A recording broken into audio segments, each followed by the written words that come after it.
नमस्कार दोस्तों। अ, जैसा कि मैंने कल डाले गए एक वीडियो में कहा था कि फूटा ताल बहा सब पानी, बरसातों की यही कहानी, और आपने उसको खूब देखा। तो दरअसल वो यही तालाब है दोस्तों, जो कि इसको बहुत सारा ये इसमें भरा हुआ था। ये पूरे जलमग्न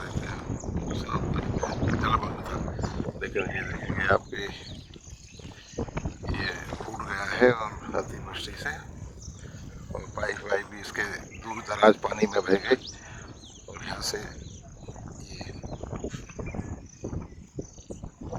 सब यहाँ से सारा पानी निकल गया और खेत की मिट्टी बहुत बड़ी मात्रा में। ये बारिश इतनी ज़्यादा हुई शुरुआत में ही कि इसको जमने का मौका नहीं मिला, और इस तरह से ज़रा होती है। ये पाइप बह गई, आप देखेंगे बाहर और भी आगे अभी दिख रहा है इस तरह से, और खेत की मिट्टी को भी बहा ले गया दूर तक।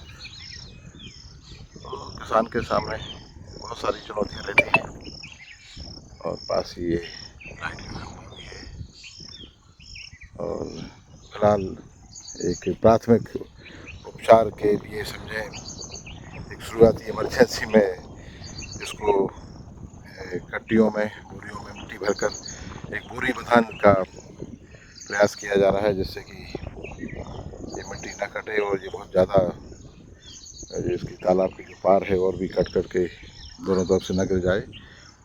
तो ये प्रयास जारी, और आसमान में इस बीच सघन बादल छाए हुए, किसी भी वक्त पानी आ सकता है।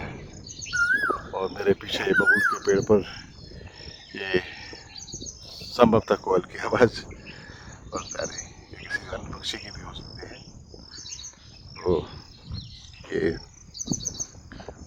हरितिका और ग्रामांचल, उसका सौंदर्य, उसका संघर्ष, सभी मौसम में किसान लड़ता है, हर मौसम से।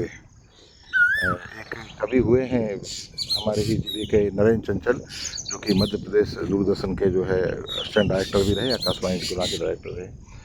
और उनकी एक कविता थी, उन्होंने अपनी किताब कविताओं के कई संकलन मुझे दिए थे समीक्षा के लिए। तो मुझे याद है उनकी एक कविता की 2 लाइन मुझे याद आती हैं। वो लिखते हैं कि संघर्षों को कैसे जिएं, मौसम पानीदार नहीं है, जानबूझकर चुप है पीढ़ी, सचमुच में लाचार नहीं है। तो ये है लेकिन संघर्ष ही अंततः हमारी यात्रा को पूर्ण करता है और सफल बनाता है। बगैर संघर्ष के कहीं कुछ नहीं है। आप यदि हर तरह से भी संपन्न हैं, तो बहुत सारे ऐसे मामले देखे गए हैं कि हर तरह की संपन्नता से लैस व्यक्ति भी, धनाढ्य व्यक्ति भी, यदि उनके पास संघर्ष का माध्यम नहीं है, मादा नहीं है, संघर्ष का आधार उनके पास यदि नहीं है, तो वो ज़रा से किसी बात पर, किसी घटना से आहत हो जाते हैं, पीड़ित हो जाते हैं, और उसको सह नहीं पाते और जीवनांत कर लेते हैं, है ना। वैसे भी देखे गए हैं उदाहरण। लेकिन संघर्ष बड़ी चीज़ है, जो कि उस मज़दूर को भी, उस आम आदमी को भी, उस पंक्ति के सबसे आखिरी जगह पर खड़े व्यक्ति को भी जीने का साहस देता है, और आगे बढ़ने का भी, हिम्मत न हारने का भी। जो कि जिसके पास कई बार बारिश में ऊपर छत नहीं होता और नीचे कोई फर्श नहीं होता, और वो भीगता है, और 2 जून की रोटी भी उसके पास नहीं होती, वह भी जीता है, और बड़े लगन के साथ। आपने देखा है कि जब मैंने कई बार अनुभव किया है, जब चैतुए फसल काटने आते हैं तो झोंपड़ी डालते हैं, और उनमें फाग के गीत गाते हैं, तरह तरह के जीवन के रंगों के गीत गाते हैं, आपस में हंसी मजाक करते हैं, और काफ़ी उनका जो स्वभाव होता है वो बहुत रंगीन होता है। उनको देखकर, उनको सुनकर, उनको पाकर, उनसे मिलकर कभी भी कहीं भी ऐसा नहीं लगता कि ये हारे थके निराश लोग हैं। वो है ही नहीं, वो संघर्षशील हैं। और मुझे निदा फाजली की एक गज़ल का एक शेर याद आता है,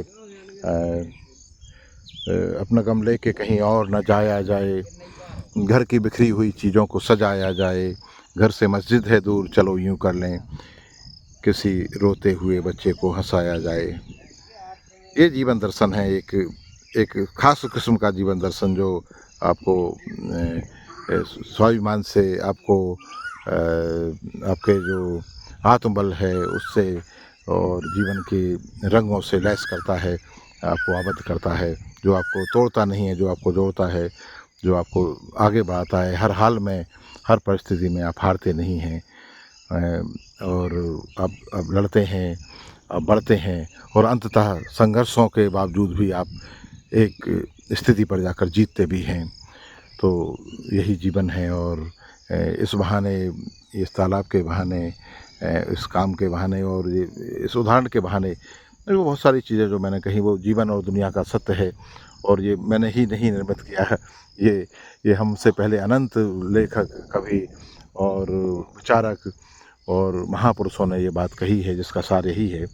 शब्द अलग हो सकते हैं, सबका आशय यही रहता है कि हम जो है हर हाल में चलें, बढ़ें और हारने से इनकार करें। तो दोस्तों इतना ही काफ़ी है, ये वीडियो लंबा हो जाएगा और विस्तार के भय से बाकी बातें मैं बाद में करूँगा। हालाँकि कई बार मेरी बातों में और मेरे कथनों में या वीडियोज़ में दोहराव हो जाता है।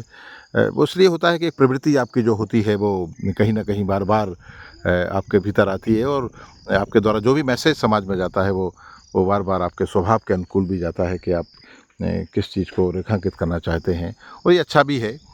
बहुत-बहुत धन्यवाद दोस्तों। नमस्कार।